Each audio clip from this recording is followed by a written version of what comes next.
સુરત લોકસભા બેઠક પર ગઈકાલથી હાઈ વોલ્ટેજ ડ્રામા ચાલી રહ્યો છે। સુરત લોકસભા બેઠક પર હાઈ વોલ્ટેજ ડ્રામા ગઈકાલે બપોરથી શરૂ થઈ ગયો છે અને અત્યારે પણ યથાવત જોવા મળી રહ્યું છે। કોંગ્રેસ ઉમેદવાર નિલેશ કુંભાણીનું ફોર્મ માન્ય રહેશે કે નહીં તેનો થોડા જ સમયમાં ફેસલો થઈ જશે।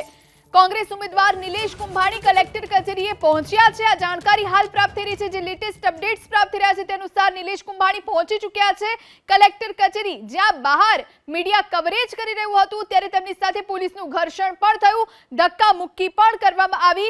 तेने लईने पण अनेक सवाल उभा थया अने आ तरफ निलेश कुंभाणीनुं फॉर्म मान्य रहेशे के नहीं तेनो फैसलो थोड़ी ज वारमां थशे। अपनी साथे सूरत थी संवाददाता धनराज बागले लाइव जोड़ाया है। धनराज, शुं जानकारी हाल? जी बिल्कुल, आज जजमेंट डे है त्यारे निलेश कुंभाणी उम्मीदवार रहेशे के घरे जशे तेने लईने जजमेंट आवनार छे तेनुं काउंटडाउन छे ए शरू थई चूक्युं छे। जे प्रमाणे माहिती मळी रही है ते मुजब 9 कलाकथी अत्यारे हाल सुनावणी शरू थई चूकी छे त्यारे बंने पक्षे दलीलो प्रारंभ थई चूकी छे। भाजप मुकेश दलाल छे उम्मीदवार, तेमना चूंटणी एजंट छे दिनेश जोधाणी तेवो उपस्थित रही चूक्या छे। एडवोकेट नेन्सी शाह तेवो उपस्थित रही चूक्या। बीजी तरफ जे प्रमाणे अत्यारे हाल निलेश कुंभाणी छे तेमना एडवोकेट बाबूभाई मांगुकिया छे तेवो पण अंदर प्रवेश करी चूक्या छे अने खुद उम्मीदवार निलेश कुंभाणी छे ते पण अत्यारे आवी चूक्या। परंतु सौथी महत्वनी बात ए छे के बात करवामां आवी रही छे तेमना टेकेदार रमेश पोलरानी। रमेश पोलरा तेमना संपर्कमां आवी चूक्यो छे। 11 वाग्या सुधीमां तेओ कलेक्टर कचेरीनी समक्ष उपस्थित थशे अने तेओ जणावशे के आ सही अमे करी छे। ए प्रमाणेनी वातो छे ए कांग्रेस तरफथी करवामां आवी रही छे, परंतु हजी सुधी रमेश पोलरा छे ए कलेक्टर कचेरी पहोंच्या नथी। सौथी मोटा समाचार सामे आवी रह्या छे। आ सीधा दृश्य तमे जोई शको छो। अत्यारे कलेक्टर कचेरी छे अने कलेक्टर कचेरी खाते तेमना समर्थको छे ए समर्थको पण अत्यारे उपस्थित थई रह्या छे। जे प्रमाणे निलेश कुंभाणी छे, निलेश कुंभाणी અહીં આવ્યા બાદ તેમણે જણાવ્યું હતું કે રમેશ પોલરા છે તેમના સંપર્કમાં। રમેશ પોલરા કોણ છે? એ નિલેશ કુંભાણીના ટેકેદાર છે, તેમના ભાગીદાર છે અને તેઓએ જણાવ્યું હતું કે આ સહી અમે કરી નથી। 3 ટેકેદારોએ સહી કરી નથી। તો પછી કયા જે રીતે વાતો સામે આવી રહી છે કે રમેશ પોલરા સંપર્કમાં આવ્યો છે, કોંગ્રેસના કાર્યકર્તા નેતા આવી ચૂક્યા છે। આપ જણાવો, અત્યારે કાઉન્ટડાઉન શરૂ થઈ ચૂક્યું છે, કોંગ્રેસના નેતાઓ શું બારીકાઈથી નજર રાખી રહ્યા છે? અમારા ટેકેદાર હમણાં થોડી વારમાં જ આવી રહ્યા છે। આ લોકશાહીનું ભાજપવાળા દમન ગુજારી રહ્યા છે। અમારા ટેકેદારોનું અપહરણ કરી ગયા હતા અને અમે હેમખેમ રીતે કોઈ પણ કાળે રાત્રે ગોતી અને અત્યારે અમે એને હાજર કરવાના છીએ અને અમારે નિલેશભાઈ ચૂંટણી લડવાના જ છે। કોઈ પણ સંજોગોમાં ચૂંટણી લડવાની છે। આ તાનાશાહીમાં દમન ક્યાં સુધી ગુજારશે એવું અમને એવું લાગે છે કે હવે લોકશાહી ખતમ થઈ ગઈ અને સરમુખત્યારશાહી બેહી ગઈ હોય એવું આપણા દેશમાં લાગી રહ્યું છે। રમેશ પોલરા સંપર્કમાં આવી ચૂક્યા છે। 9:34 થઈ ગઈ છે। કાઉન્ટડાઉન શરૂ થઈ ચૂક્યું છે। બંને પક્ષે દલીલો પણ ચાલી રહી છે, પણ રમેશ પોલરા હજુ આવ્યા નથી। કયા મોઢે વાત કરી રહી છે કોંગ્રેસ? રમેશ પોલરા સંપર્કમાં છે। રમેશભાઈ થોડી વારમાં જ અહીંયા આવી જશે આપણી સમક્ષ। માત્ર ને માત્ર 20 થી 25 મિનિટમાં અહીંયા પહોંચી જશે। બિલકુલ, વિપુલભાઈ તમે જણાવો, સમગ્ર જે રીતે કેસ ચાલી રહ્યો છે ક્યાં કંઈક રંધાઈ રહ્યું છે? આખી જે દાળ છે કાળી છે? દાળ કાળી નથી। આ એક દામ દંડ ભેદ નીતિથી ચૂંટણી લડાઈ રહી છે અને એ ચૂંટણી અંદર કોંગ્રેસ પણ એના બરાબર એને ટક્કર આપી રહી છે આજે, અને એ ટક્કરની અંદર કોંગ્રેસનો વિજય થશે આજે। એ અમે સક્ષમ છીએ।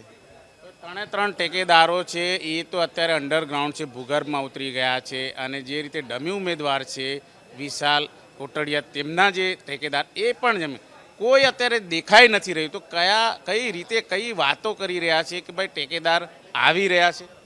આ એક સત્તાનું જે બહુમતીવાળી સત્તાનું શાસનનું તાંડવ છે અને એ તાંડવ સામે કોંગ્રેસ એની ઉપરવાળાની જે શક્તિથી, માતાજીની શક્તિથી લડી રહી છે અને એ શક્તિથી અમે વિજય મેળવીશું। જે ટેકેદારોની વાત કરી રહ્યા હતા, 3 ટેકેદારોને શોધખોળ કરવા માટે હવે તપાસ ક્રાઇમ બ્રાન્ચને સોંપાઈ છે। ક્યાં છે, કઈ રીતે કોંગ્રેસવાળા કેટલી મહેનત કરી રહ્યા છે એમને શોધવા? કોંગ્રેસની પૂરેપૂરી આખા સુરતની અને તમામ ટીમ આ જે થઈ રહ્યું છે એની અંદર પૂરે લાગી પડી છે. આખી ચૂંટણી પ્રક્રિયાની જે ટીમ હતી તે આખી લાગી પડી છે અને એની અંદર કાયદાકીય રીત હોય કે એની અંદર કાર્યકર્તાઓની શક્તિ હોય, બધી શક્તિથી અમે લાગી રહ્યા છે અને આગળ વધી રહ્યા છે. સૌથી મોટા સમાચાર આવી રહ્યા છે. એડિટર રોનક પટેલજી આપણી સાથે સુનાવણી શરૂ થઈ ચૂકી છે અને ભારતીય જનતા પક્ષે વાંધો ઉઠાવ્યો હતો. તો ભારતીય જનતા પક્ષ વતી પરિંદુ ભગત કે જે લીગલ સેલને ટેકલ કરે છે, પરિંદુ ભગત અમદાવાદથી આવેલા છે, સાથે જ વકીલ સત્યજીત આવેલા છે. આ બંને વકીલ ભાજપ તરફથી છે અને સ્વામિત્વ કોંગ્રેસના વકીલ આપણે જાણીએ છીએ અને એમની સુનાવણી ચાલુ. ફરીથી કહું છું, પરિંદુ ભગત જેમને બીજેપીમાં કાકુભાઈ તરીકે ઓળખવામાં આવે છે એ અને વકીલ સત્યજીત બંને બીજેપી તરફથી પોતાની જે વાત છે મૂકી રહ્યા છે. બિલકુલ જોઈ શકાય છે. સૌથી મોટા સમાચાર, દલીલ શરૂ થઈ ચૂકી છે, કાઉન્ટડાઉન શરૂ થઈ ચૂક્યું છે.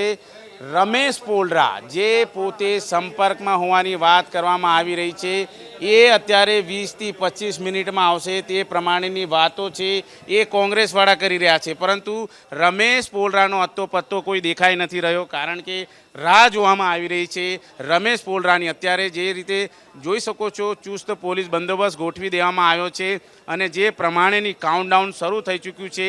બંને પક્ષે દલીલો શરૂ થઈ ચૂકી છે. કલેક્ટરની અધ્યક્ષતામાં મુખ્ય ચૂંટણી જે કમિશનર છે તેમની અધ્યક્ષતામાં બંને પક્ષોના વકીલ છે એ અત્યારે દલીલો તેમની શરૂ થઈ ચૂક્યું છે. જો કે જે પ્રમાણે ભાજપ દ્વારા વાંધો ઉઠાવવામાં આવ્યો હતો કે ટેકેદારોએ સહી કરી છે, એમના ટેકેદારો ખુદ અહીં આવીને રજૂઆત કરી ગયા છે એફિડેવિટ સાથે કે તેમની સહી નથી, ત્યારે 3 ટેકેદારો છે એ ભૂગર્ભમાં ઉતરી ગયા હતા અને ભૂગર્ભમાં ઉતરી ગયેલા ટેકેદારોને શોધવા માટે ઉમરા પોલીસમાં ફરિયાદ નોંધાવવામાં આવી છે. ઉમરા પોલીસમાં ફરિયાદ કરતાની સાથે જ પોલીસ કમિશનરે ઘટનાની ગંભીરતા જોઈને આ કેસની તપાસ છે એ સુરત ક્રાઇમ બ્રાન્ચને આપી દીધી છે અને ગઈકાલ રાતથી 3ની શોધખોળ કરવામાં આવી રહી છે. ત્યારે આખરે પ્રશ્ન એ ઉપસ્થિત થાય છે, ક્યાં ગયા આ 3 ટેકેદારો અને ડમી ઉમેદવારના ટેકેદાર, એટલે કે કુલ 4 ટેકેદાર છે, ક્યાં ગયા છે, ક્યાં જમીનમાં ઉતરી ગયા છે, એ સૌથી મોટો પ્રશ્નાર્થ અત્યારે ઉપસ્થિત થઈ રહ્યો છે.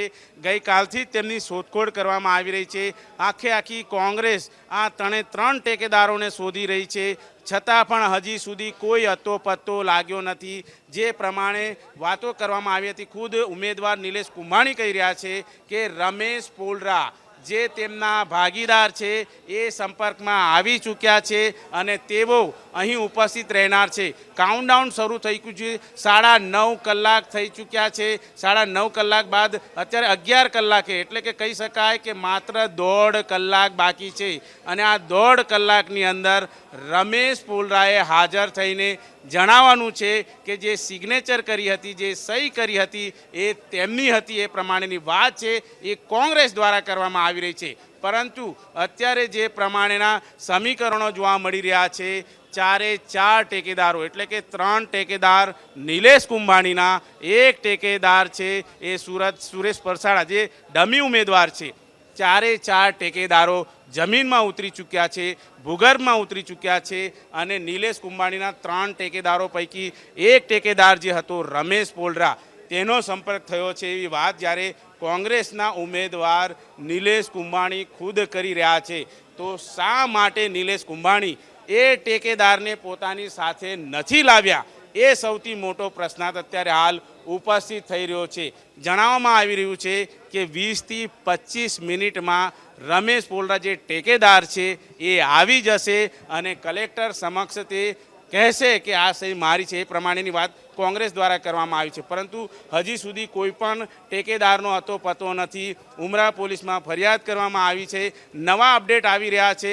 આપણી સાથે મોજૂદ છે એડિટર રોનક પટેલ. જી સર, જે વાત કરીએ છીએ પોલરાની એ હજી પહોંચ્યા નથી અને હાલ જે હિયરિંગ ચાલે છે એમાં હાજર નથી.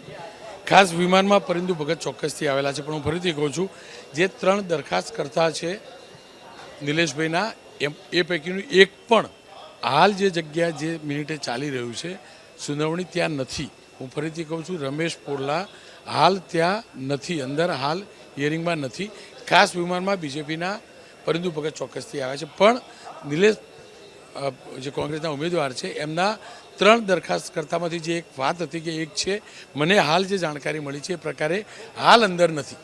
બિલકુલ સૌથી મોટા સમાચાર આવી રહ્યા છે. જે પ્રમાણે ટેકેદારની વાત કરવામાં આવી રહી હતી, એબીપી અસ્મિતા પહેલાંથી જ જણાવી રહ્યું છે કે જે ટેકેદાર રમેશ પોલરાની વાતો કરવામાં આવી રહી છે એ રમેશ પોલરાને સાથે કેમ નથી લાવ્યા, એ જે સવાલ ઉઠાવવામાં આવી રહ્યો હતો એ અત્યારે હાલ વાત સાચી ઠરી રહી છે. કારણ કે અત્યારે જે પ્રમાણેની દલીલો શરૂ થઈ ચૂકી છે, દલીલો કલેક્ટર કચેરીમાં ખુદ સૌરભ પટેલ છે, સૌરભ પારગી છે, તેમની અધ્યક્ષતામાં અત્યારે હાલ જે રીતે તમામ બાબતે બંને પક્ષે દલીલો કરવામાં આવી રહી છે, એ બંને પક્ષની દલીલો છે અત્યારે હાલ જે રીતે કરવામાં આવી રહી છે, ત્યારે જે ટેકેદાર રમેશ પોલરાની વાતો કરવામાં આવતી હતી એ રમેશ પોલરા અત્યારે હાજર નથી, એ સૌથી મોટા સમાચાર સામે આવી રહ્યા છે. એટલે કહી શકાય કે જેમ જેમ સમય વીતી રહ્યો છે તેમ તેમ અત્યારે હાલ જે પ્રમાણેના સમાચાર સાંપડી રહ્યા છે કે ટેકેદારોને હાજર રાખીને જે પ્રમાણે જે ઉમેદવારી ફોર્મ સ્વીકારવા માટેની તજવીજ હાથ ધરવામાં આવી રહી હતી